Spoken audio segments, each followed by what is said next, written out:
Pretendo fazer aqui é te mostrar como funciona o monitoramento atual, como seria a regra de atualização desse monitoramento, que estava em vigor desde o dia 1º de janeiro e agora não está mais, e também a direção para a qual estamos caminhando, porque se a sociedade se revoltou com essa regra de atualização, o que vai acontecer quando o Drex, o nosso real digital, começar a funcionar? E as possíveis consequências que nós teremos com o uso do Drex. Um assunto que é mega importante e ele é bem pouco comentado hoje em dia. E aí, começando pela questão do monitoramento, é natural que esse assunto do Pix tenha pego tanta repercussão, afinal aqui no Brasil você tem cerca de 156 milhões de pessoas, das 210 milhões que temos no Brasil, utilizando o Pix. Isso praticamente de maneira diária. E aí, quando saiu a notícia dessa atualização de regra de monitoramento, a gente teve a maior queda no uso do Pix desde que o sistema foi criado lá em 2020. Caiu coisa de 10% agora em janeiro. Com muita gente querendo fugir desse monitoramento, mas a verdade é que esse monitoramento ele já acontecia. Se a gente pega o funcionamento da Receita Federal, desde 2003, a Receita recebe dados de uso de cartão de crédito através daquilo que era chamado de DECRED, Declaração de Operações com Cartão Federal.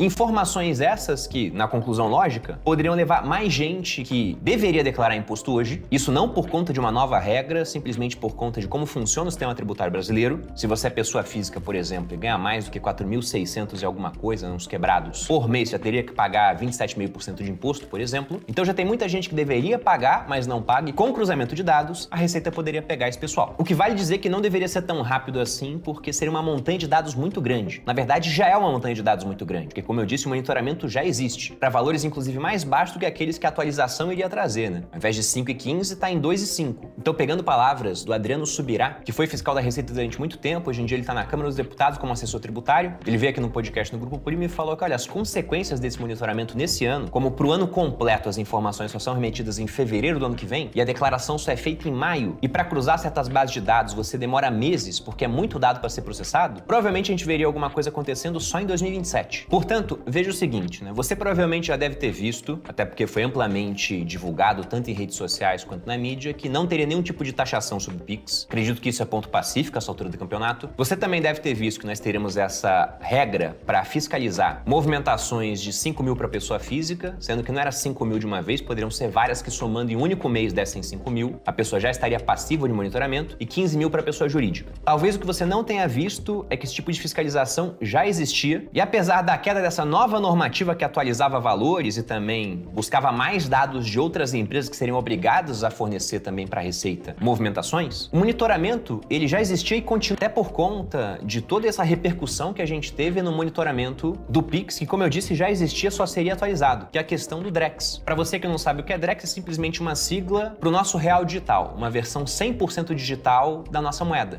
o real. E aí, quando você pega no Drex, né, a sigla significa o D de digital, o R de real, o E de eletrônico, e o X é para remeter a essa era que nós temos exponencial, de tecnologia, algo mais século XXI. E se nós formos direto para a parte prática de como funciona o Drex, para quem entende de cripto, o funcionamento ele é análogo. Você tem uma blockchain, só que ao invés de ser descentralizado, isso é centralizado no Banco Central, ou seja, é controlado pelo Estado. E as transações todas, assim como acontece na blockchain do Bitcoin, elas são passíveis de rastreamento. O pessoal do Banco Central conseguiria ver para onde o dinheiro está sendo movimentado. E aí agora com o Pix, muita gente se dando conta de um monitoramento e querendo fugir dele, começou a usar mais papel moeda. Só que como a moeda é digital, de fato, e a ausência de papel moeda, isso não teria como acontecer. Então veja que o poder de fiscalização de cruzamento de dados do Estado, ele ficaria muito maior. De modo que o cerco ao pessoal que sonega hoje, que já está se fechando, seria completo. Ao ponto da gente poder ter cobrança de imposto de maneira automática. Fora outras possibilidades, porque o Drex também traz a possibilidade de contratos inteligentes lá dentro. Citando alguns casos de uso, se o governo ele dá um auxílio, que ele entende que é interessante que seja gasto pela população, ele poderia limitar um tempo de uso para aquele dinheiro, ou seja, quase que colocar um prazo de validade na moeda. Um outro caso, o Estado é dono de todos os meios de produção, não tem um mercado para meios de produção, não tem gente comprando e vendendo, não tem preço, e como o preço é uma informação importante, se você chega numa cidade e o preço da água de uma garrafinha normal está em R$10, sendo que o preço normal são 2, você entende que há escassez de água naquela cidade, e pode acabar levando água para lá, para recolher essa recompensa econômica que existe de preços mais altos. O cara pode vender por 5 e ainda ter um baita resultado. Agora, sem preço, você simplesmente não tem acesso a esse tipo de informação. E aí o Mises dizia que essa falta de preço, como uma maneira de direcionar as pessoas para alocarem recursos da forma correta, iria causar uma série de investimentos mal feitos e a União Soviética ficaria para trás com o tempo. O que de fato veio acontecer. Depois que ele escreveu, demorou uns 70 anos para isso, mas aconteceu. Então, com toda a centralização no Banco Central, você para de ter um mercado bancário. Inclusive, não acho que é o que vai acontecer no primeiro momento, mas veja que o Drex traz esse tipo de possibilidade. E o que eu falo aqui do Drex não é uma coisa muito distante. verdade, ele já está sendo testado. Inicialmente vai rodar de maneira paralela com o sistema que já existe, mas a direção tende a ser essa. Afinal de contas, pensa no papel moeda, o quanto você viu de papel moeda realmente na sua mão ao longo do último ano. O quanto dinheiro que você ganhou, você vê em notas de real. Aposto que principalmente para aqueles seguidores que estão em grandes cidades, quase nada. E aí para você que acha absurdo esse monitoramento, que já existe, sob cartão, sob Pix, com o Drex ele estaria completo, porque você não teria como correr para o papel moeda. O que inclusive, na opinião de muita gente que usa cripto, acabaria levando as pessoas mais para esse mundo descentralizado, onde a fiscalização tende a ser muito menor, muito mais difícil por parte do governo. E eu lembro... Impostos mais altos,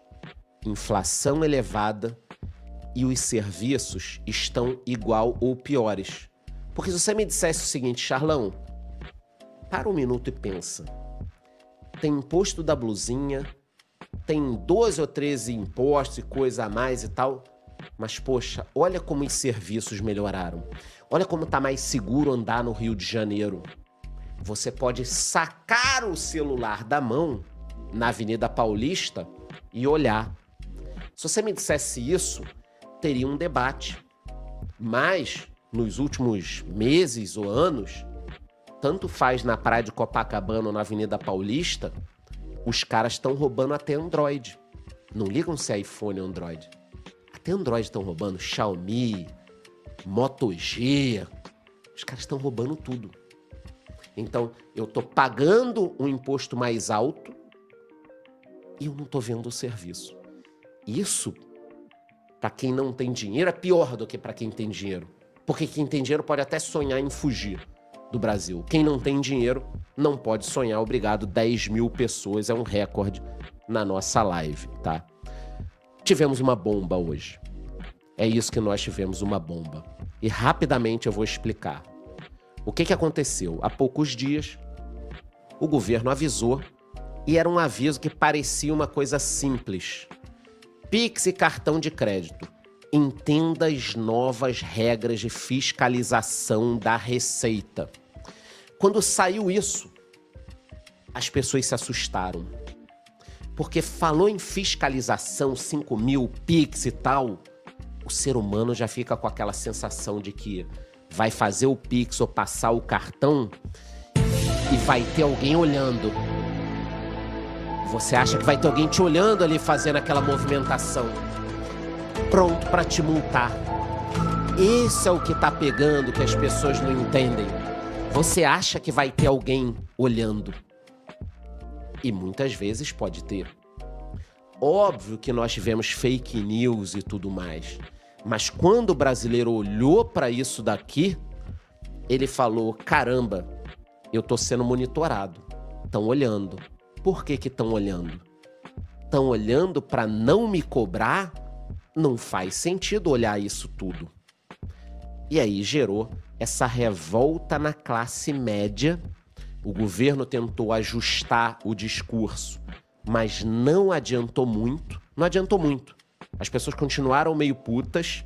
Veio a mídia tentando falar de fake news. Eu vi que realmente rolou um vídeo do Haddad sobre essa questão. Estão tentando processar e tal. Mas o que eu percebi? Que o tempo inteiro na mídia, ao invés deles falarem que as pessoas estavam revoltadas com mais monitoramento, o que eles falaram? Foi fake news, tá circulando fake news. Só fake news. Mas não falaram a verdade. O brasileiro não quer mais. A brincadeira não tá legal. A brincadeira não tá legal. Poxa, eu te como hoje, você me come amanhã. Aí a gente combinou. Mas todo dia só você me come? Não tá legal. Meu dia. Cadê meu dia? As pessoas estão putas. Essa história de fake news não colou. Não colou essa história de fake news. E aí a gente volta pro início da live aqui, que foi a história do vídeo do Nicolas, que tem a ver com a bomba, que tem a ver com impostos, que tem a ver com inflação, que tem a ver com tudo isso. Porque foi um vídeo simples, sem fake news, explicando pro cara que corta o cabelo, pra menina do job, pro mecânico, pro ferreiro, explicando o que estava acontecendo. E as pessoas entenderam. E aí E aí, mesmo ontem, antes desse vídeo circular demais, as operações do Pix já começaram a cair. Isso aqui pegou demais. Então, quando me perguntaram hoje, Charlão, por que o governo cancelou? Porque as operações do Pix começaram a cair. O governo sentiu demais o golpe. E ele não sentiu o golpe das fake news. Ele sentiu esse golpe real aqui. As pessoas estão com medo. Eu vou repetir. As pessoas simplesmente estão com medo. Com medo de fazer um Pix, com medo de passar um cartão, com medo de pegar um negócio aqui e ali. Não porque elas são sonegadoras quanto mais. Elas estão com medo porque elas não sabem o que vai acontecer. Porque o governo falou em fazer uma operação dessas de fiscalização sem uma explicação um pouco melhor. Esse é que foi o grande lance que vocês têm que entender. E aí, chegou finalmente no que a gente queria tratar. Após toda essa repercussão negativa e fake news, que pouca gente viu, não foi a fake news. Me diga aqui nos comentários, vocês acham que foi fake news? Não foi a fake news que pegou, não foi. O que pegou foi a questão das pessoas não aguentarem mais. Óbvio que a gente vai ter um número recorde de MEI abertas e as pessoas vão procurar pagar mais impostos, mas, caramba, os 3,6 trilhões não estão servindo para o governo? Não dá esse dinheiro para o governo?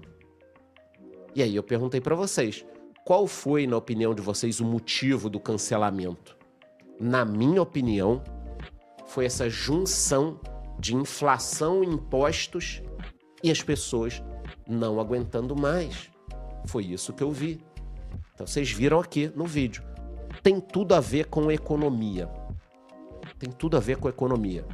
Foi uma junção. Vocês conhecem a história da pena do camelo, né? Foram botando tanto peso no camelo e o camelo aguentando. Tava lá quilos e quilos em cima do camelo. Aí o cara falou, ele aguenta mais uma pena. Botou uma pena e o camelo arriou e morreu. Poxa, o camelo morreu por causa de uma pena? Não.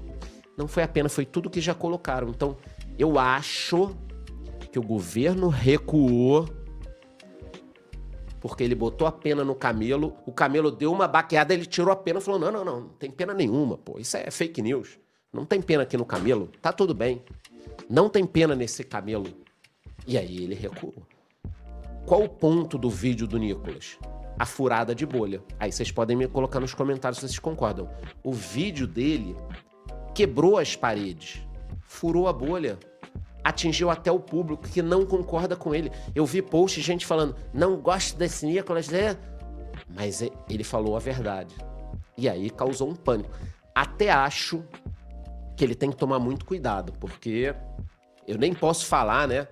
Governo, jurídico, ele tem que tomar muito cuidado. Mas na minha opinião foi isso que aconteceu, por isso eu decidi fazer uma live aqui extraordinária para falar com vocês. Estamos chegando com quase 13 mil pessoas. Aliás, se puderem deixar o like, porra, quem deixar o like não vai ser monitorado pela Receita Federal aqui. Deixa o like, você não vai ser monitorado, eles vão assistir. Já estão assistindo o vídeo, alô, galera da Receita.